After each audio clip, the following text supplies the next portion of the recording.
Hey, everybody. Welcome back to Common Christianity.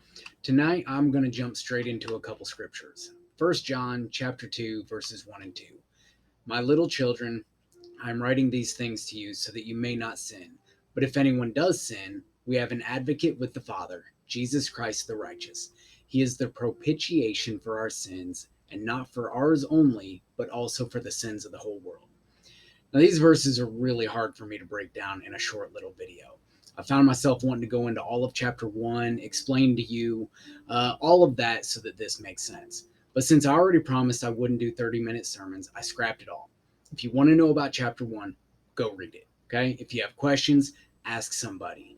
If I can ever figure out how to turn the comments on, you can ask them here and I'll do my best to answer them. But until then, go find a good Bible teaching church, sit in there a couple weeks, ask the pastor about it. I'm sure he will gladly explain it. All right.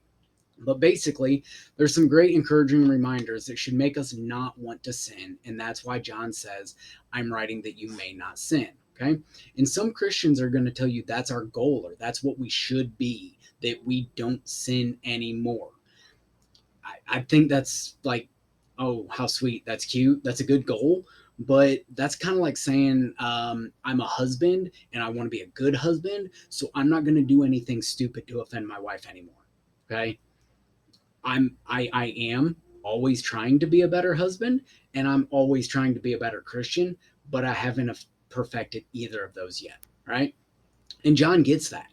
That's why he wrote in verse 2, but if you do sin, because he knew the readers of this letter, both then and now, are still going to mess up and sin. We don't do it on purpose, but we're flawed. All right. And here's the beauty of what I want to share.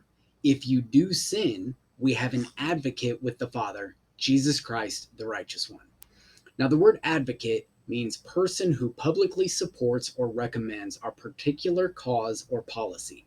This is a legal term and gives us a picture of Jesus as your lawyer at your trial, supporting or recommending your cause to his Father.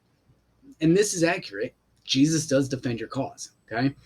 But as I talked this over with a few friends the other morning, it hit me. See, I've been to court and I've had a lawyer. He did defend me, but it's because I paid him, all right? He didn't really care for me, win or lose. He went home that night with my money. After my case was settled, we never spoke again because our relationship was over. But it also occurred to me that not everyone who I hope watches this has been to court. If you all have, either I need to expand my audience base a little bit or, well, y'all are just messed up sinners like me. Either way. Okay. If anybody hasn't been to court outside of a TV show or a movie, some people have never experienced this and it may not quite hit home with all simple common Christians. So here's how I'm going to explain it.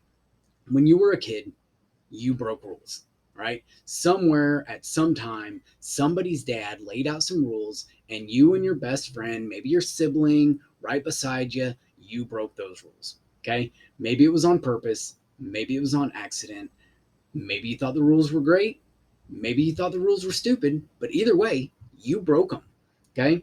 You knew you messed up, and at some point, you had to face the dad. Now, the picture I want to paint here is of that friend who was right there with you, walking up to the dad and taking the blame, owning all responsibility, going down in flames while you walked away innocent. Okay? Your friend or your sibling may have gotten an old fashioned butt whooping. They may have been grounded for life, may have lost any number of privileges, but you walked away scot free. And as soon as you saw that friend again, whether it was a week, a month, a year, depending on the grounding, right? Okay. They just smiled. They were happy to defend you because they loved you. This is what John's saying here. There will come a day when we have to face the dad because we broke the rules.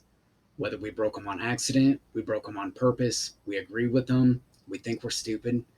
Y'all, it really doesn't matter. They're his rules. And if we're really going to be honest, we've broken them. But right now, while you're still alive, while you still have breath in your lungs, you have the choice to face him alone or let Jesus face him for you. See, verse 2 tells us that he will gladly face the Father for you and for everybody else in the whole world. Then, if we let him take our sins right now, we just let him take them, the next time we see him, he's going to smile, he's going to hug you, and he's going to say, yeah, I was happy to defend you. God bless. Have a good day.